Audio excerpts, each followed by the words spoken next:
უკრაინის მასირებული საჰაერო იერიშების შედეგად ცეცხლის ალში ამჯერად ქალაქი ვორონეჟი გაეხვა, სადაც დარტყმების სამიზნედ იქცა რუსეთისთვის ერთ-ერთი საკვანძო სამხედრო ქარხანა.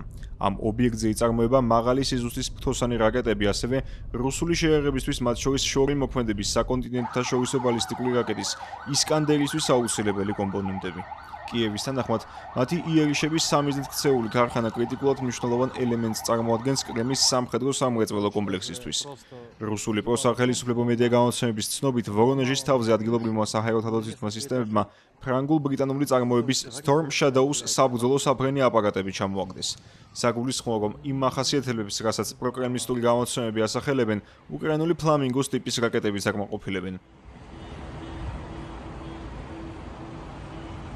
პარალელურად სოციალურ ქსელებში ვირუსულად გავრცელდა მასალა, სადაც ნაჩვენებია, როგორც ცდილობს რუსული მხარე დაიცვას მოსკოვი უკრაინული დრონებით იერიშებისგან და როგორ ამონტაჟებს პანცერის ტიპის საზენიტო სარაკეტო საარტილერიო სისტემებს იმ საცხოვრებელი სახლების სახურავებზე, რომლებიც მოსკოვის ფაქტობრივად გაანადგურებული ნავთობგადამამუშავებელი ქარხნის სიახლოვეს მდებარეობს.